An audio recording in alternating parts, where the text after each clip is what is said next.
नमस्कार बच्चों। बीडियन public school के यूट्यूब चैनल में आपका बहुत बहुत स्वागत है, बहुत बहुत अभिनंदन है। बच्चों, जो आज की हमारी वीडियो है वो कक्षा 7वीं की हिंदी विषय की पाठ्य पुस्तक पर आधारित है। इस पुस्तक का नाम है वसंत भाग 2। बच्चों, हम पिछली वीडियो में इस पुस्तक का 6वां अध्याय पढ़ रहे थे जिसका नाम है रक्त और हमारा शरीर। इस पाठ को हम पिछली वीडियो में पढ़ रहे थे। हमने पिछली वीडियो में कुछ भाग पढ़ लिया था। आज की वीडियो में हम उससे आगे पढ़ेंगे। चलो पढ़ना शुरू करते हैं। बच्चों, हमने पिछली वीडियो में यहाँ तक पढ़ लिया था कि जो हमारे शरीर में जो खून है उसमें लाल रक्त कण होते हैं, लाल कण होते हैं उसमें छोटे छोटे। वे 4 महीने के होते होते ये नष्ट हो जाते हैं, लेकिन एक साथ नहीं, धीरे धीरे होते हैं। कुछ आज और कुछ कल और कुछ उससे अगले दिन। ये डॉक्टर दीदी अनिल को बता रही है। यानी जो अनिल है वो अपनी बहन को जांच के लिए डॉक्टर के पास ले जाता है और उसकी खून की ब्लड की जांच करवाता है। आगे देखो। तब तो कुछ ही महीनों में ये खत्म हो जाते होंगे। अनिल कहता है डॉक्टर दीदी से कि तब तो कुछ महीनों में ये लाल रक्त हमारे शरीर से खत्म हो जाएंगे, हमारे खून से खत्म हो जाएंगे। यह सुनकर डॉक्टर दीदी मुस्कुरा उठी। नहीं, ऐसा नहीं होता। शरीर में हर समय नए कण बनते रहते हैं। डॉक्टर दीदी अनिल को कहती है कि हमारे शरीर में नए कण भी बनते रहते हैं। जो कण नष्ट हो जाते हैं और उनका स्थान ले लेते हैं। जो कण नष्ट हो जाते हैं वे नष्ट हुए स्थानों का कण जो निर्माण होते हैं वे उनकी जगह ले लेते हैं। हड्डियों के बीच के भाग यानी हड्डियों के बीच के भाग में मज्जा में ऐसे बहुत से कारखाने होते हैं जो रक्त लाल कणों के निर्माण कार्य में लगे रहते हैं। इनके लिए कारखानों को प्रोटीन, लौह तत्व और विटामिन रूपी कच्चे माल की जरूरत होती है। जिस प्रकार कारखाने में कच्चे माल की आवश्यकता होती है, इसी प्रकार हमारे शरीर रूपी कारखाने में किसकी आवश्यकता होगी? प्रोटीन की, लौह तत्व और विटामिनों की। ये सब हमारे शरीर रूपी कारखाने के लिए कच्चे माल के रूप में जाने जाते हैं। यानी भोजन हमारा प्रोटीन होना चाहिए, तब ही हमारे शरीर में पर्याप्त मात्रा में खून बनेगा और हमारा शरीर स्वस्थ रहेगा। आगे देखो। यह पौष्टिक आहार लेते हो। हरी सब्जी, फल, दूध, अंडा और गोश्त में ये तत्व उपयुक्त मात्रा में होते हैं। यानी पौष्टिक आहार में हरी सब्जी आती है, फल, दूध, अंडा, इन सभी में प्रयुक्त मात्रा में प्रचुर मात्रा में पौष्टिक होते हैं जो हमारे शरीर के लिए अत्यंत आवश्यक होते हैं। आगे देखो। यदि कोई व्यक्ति उचित आहार ग्रहण नहीं करता तो इन कारखानों को आवश्यकतानुसार कच्चा माल नहीं मिल पाता। नतीजा यह होता है कि रक्त कण बन नहीं पाते, रक्त में इनकी कमी हो जाती है। लाल कणों की इसी कमी को एनीमिया कहते हैं। जब हमारे शरीर में हमारे शरीर के खून में जब लाल कण कम हो जाते हैं तो एनीमिया का शिकार हो जाते हैं। यानी एनीमिया नामक रोग हमें घेर लेता है। तो क्या संतुलित आहार लेने मात्र से हम एनीमिया से बच सकते हैं? अनिल ने सवाल किया। अनिल ने डॉक्टर दीदी से पूछा कि क्या संतुलित यानी पौष्टिक आहार लेने से मात्र से हम एनीमिया से बच सकते हैं? डॉक्टर दीदी कहती है कि हाँ, यह कहना काफी हद तक सही होगा कि पौष्टिक भोजन खाने से हम इस बीमारी से कुछ हद तक बच सकते हैं। किंतु हमारे देश में इसका सबसे बड़ा कारण पौष्टिक आहार की कमी है। हमारे देश में इस बीमारी का सबसे बड़ा कारण क्या होता है? पौष्टिक भोजन की कमी का होना। इसके अलावा इस रोग का एक बड़ा और कारण यह है कि पेट में कीड़ों का हो जाना। ये कीड़े प्राय दूषित और खाद्य पदार्थों द्वारा हमारे शरीर में प्रवेश करते हैं। ये कीड़े कैसे प्रवेश करते हैं हमारे शरीर में? जो खाद्य पदार्थ होते हैं और दूषित जल इत्यादि के द्वारा हमारे शरीर में ये प्रवेश करते हैं। अतः इनसे बचने के लिए हमें क्या सावधानी बरतनी चाहिए? यह आवश्यक है कि हम पूरी सफाई से बनाए गए खाद्य पदार्थों को ही ग्रहण करें। यानी हम जो खाद्य पदार्थ खाते हैं, जो हमारा भोजन है, उसे हमें पूरी साफ सफाई से ही बनाना चाहिए, सफाई का विशेष ध्यान रखना चाहिए और सफाई से ही यानी हाथों को अच्छी तरह से धोकर ही उन्हें ग्रहण करना चाहिए। साफ पानी ही पीना चाहिए। और हाँ अनिल, एक किस्म के कीड़े भी हैं जिनके अंडे जमीन की ऊपरी सतह में पाए जाते हैं। इन अंडों से उत्पन्न हुए लार्वे त्वचा के रास्ते शरीर में प्रवेश कर आंतों में अपना घर बना लेते हैं। इनसे बचने का सहज उपाय है कि शौच के लिए हम शौचालय का ही प्रयोग करें और इधर उधर नंगे पैर न घूमें। इन कीड़ों से कैसे बचा सकता है? क्योंकि हम अगर शौच के लिए शौचालय का ही प्रयोग करें और इधर उधर नंगे पैर न घूमें तो इन कीड़ों से हम बच सकते हैं। आगे देखो, दीदी यह तो बहुत ही महत्वपूर्ण बात बताई आपने। अनिल बोला। वह पल भर सोच में डूबा रहा, फिर बोला, आपने बताया था कि रक्त में सफेद कण और बिंबाणु प्लेटलेट कण भी होते हैं, शरीर में उनका क्या काम है? अब अनिल सफेद कण और बिंबाणु के बारे में जानना चाहता है। दीदी बोली, डॉक्टर दीदी कहती है कि सफेद कण वास्तव में हमारे शरीर के वीर सिपाही हैं। जब रोगाणु शरीर पर धावा बोलने की कोशिश करते हैं तो सफेद कण उनसे डटकर मुकाबला करते हैं। यानी जो सफेद कण हैं वे हमारे शरीर में वीर सिपाही के समान काम करते हैं।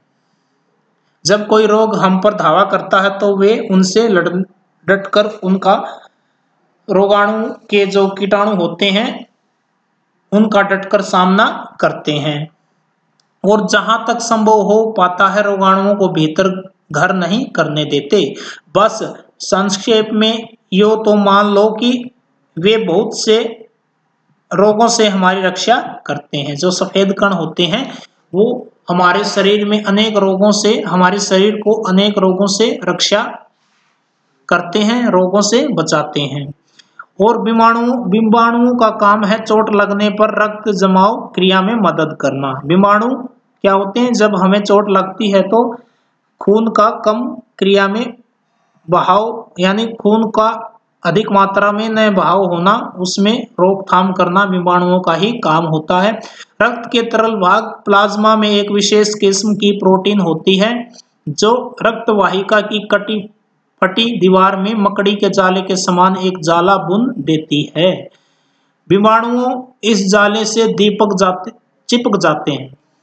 बिंबाणु जो होते हैं इस जाले से चिपक जाते हैं और इस तरह दीवार में आई दरार भर जाती है जिससे रक्त बाहर निकलना बंद हो जाता है।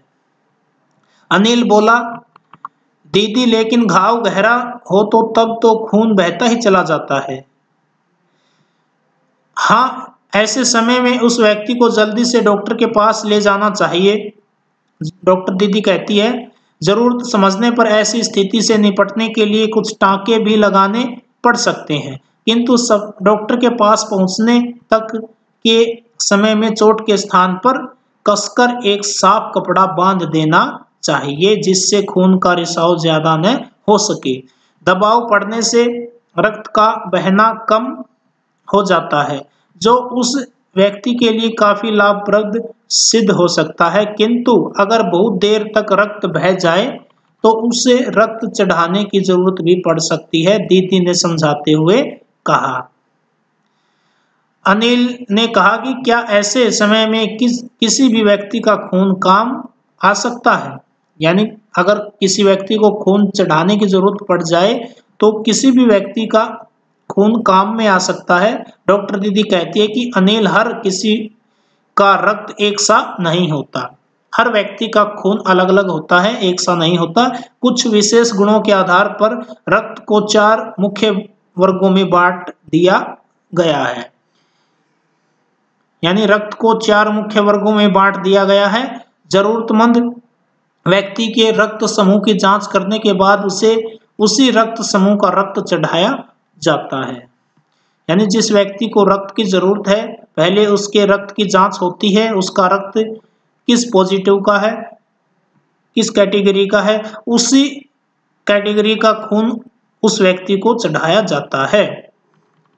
लेकिन जरूरत के समय यदि उस रक्त समूह का कोई व्यक्ति मिले ही नहीं तो तब क्या होगा? अनिल कहता है कि यदि जरूरत के समय यदि उस व्यक्ति को उस रक्त समूह का कोई व्यक्ति नहीं मिले तो क्या होगा? अनिल ने डॉक्टर दीदी से पूछा। आगे देखो, ऐसी आपात स्थिति के लिए ही ब्लड बैंक बनाए गए हैं। यानी जो आपातकाल स्थिति होती है, मुसीबत की जो घड़ी होती है, उसके लिए ही ब्लड बैंक यानी बैंक, खून का बैंक बनाए गए हैं। जैसे पैसों का बैंक होता है उसी प्रकार खून का भी बैंक होता है, जहां पर अनेक प्रकार का खून यानी सभी कैटेगरियों का खून मिल जाता है। प्राय हर बड़े अस्पताल में इस तरह के बैंक होते हैं। जो बड़े बड़े अस्पताल होते हैं वहां पर ये ब्लड बैंक होते हैं, जहां उसी प्रकार के रक्त समूह का रक्त तैयार रखा जाता है। किंतु इन ब्लड बैंकों में रक्त का भंडार सुरक्षित रहे, इसके लिए है आवश्यक है कि हम समय समय पर रक्तदान करते रहें, दीदी ने कहा। जो ब्लड बैंक होते हैं उसमें रक्त का भंडार मात्रा में सुरक्षित रहे, यानी हर समय रक्त विद्यमान रहे, उसके लिए हमें समय समय पर रक्त का दान करना चाहिए। ये डॉक्टर दीदी ने कहा अनिल से। क्या मैं भी रक्तदान कर सकता हूं? अनिल ने पूछा। अब अनिल कहता है कि क्या मैं भी रक्तदान कर सकता हूं? नहीं, अभी तुम छोटे हो। डॉक्टर दीदी कहती है कि नहीं, तुम अभी छोटे हो। 18 वर्ष से अधिक उम्र के स्वस्थ व्यक्ति ही रक्तदान कर सकते हैं। रक्तदान कौन कर सकता है? यह प्रश्न है कि रक्तदान वही व्यक्ति कर सकता है जिसकी आयु 18 वर्ष से अधिक है और वह स्वस्थ है, उसे किसी प्रकार की कोई बीमारी न हो, वही व्यक्ति रक्तदान कर सकता है। एक समय में उनसे लगभग 300 मिलीमीटर रक्त ही लिया जाता है। जो व्यक्ति रक्तदान करता है उससे एक समय में 300 मिलीमीटर ही रक्त लिया जा सकता है। प्राय यह समझा जाता है कि रक्तदान करने से कमजोरी हो जाएगी, किंतु यह विचार बिल्कुल निराधार है। लोग प्राय यह सोच लेते हैं कि रक्तदान करने से शरीर में कमजोरी होती है, शरीर कमजोर हो जाता है, किंतु यह जो विचारधारा होती है यह निराधार होती है, इसका कोई आधार नहीं होता, ये एक मिथ्या धारणा होती है। हमारा शरीर इतना रक्त जो कुछ ही दिनों में बना लेता है, यानी जो रक्तदान में दिया जाता है हमारा शरीर कुछ ही दिनों में उस रक्त को दोबारा से बना लेता है। वैसे भी शरीर में लगभग 5 लीटर खून होता है। हमारे शरीर में लगभग 5 लीटर खून होता है। इसमें से यदि कुछ रक्त किसी जरूरतमंद व्यक्ति के लिए जीवन दान बन जाए तो इससे बड़ी बात क्या होगी? यानी किसी व्यक्ति के प्राण निकल रहे हैं, वो मरने पर है, अगर उस व्यक्ति की जान बच जाए हमारे खून से, कुछ बूंदें दान देने से ही अगर उस व्यक्ति की जरूरत पूरी हो जाए, वह उसे प्राण मिल जाए, वह जीवित रहे, तो इससे बड़ी बात और क्या होगी? यानी हमें रक्तदान समय समय पर करना चाहिए, दीदी समझाते हुए बोली। यानी जो डॉक्टर दीदी वह मुस्कुराते हुए समझाते हुए बोली, फिर तो बड़ा होने पर मैं भी नियमित रूप से रक्तदान किया करूंगा। अब अनिल एक प्रण लेता है कि मैं बड़ा होकर मैं नियमित रूप से रक्तदान किया करूंगा, यानी अपने खून का दान करूंगा, अनिल ने कहा। शाबाश अनिल, डॉक्टर दीदी ने अनिल की पीठ ठोकते हुए कहा। डॉक्टर दीदी कहती है कि शाबाश, अच्छा, बहुत अच्छा अनिल, ये काम आप जरूर करना। डॉक्टर दीदी ने अनिल की पीठ ठोकते हुए यानी पीठ को थपथपाते हुए कहा। बच्चों, ये था आपका पाठ रक्त और हमारा शरीर, यानी हमारे शरीर में रक्त का कितना महत्व होता है और रक्त का दान करने में भी कितना महत्व होता है। रक्त का दान हमें समय समय पर करना चाहिए, जिससे जरूरतमंद व्यक्ति को खून मिल जाए। इस पाठ के लेखक हैं यतीश अग्रवाल जी। बच्चों, आज के लिए इतना ही।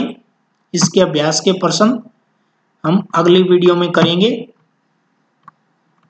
अगर आपने इस YouTube चैनल को सब्सक्राइब नहीं किया है तो सब्सक्राइब कर लें, लाइक करें, शेयर करें। आज के लिए इतना ही। धन्यवाद।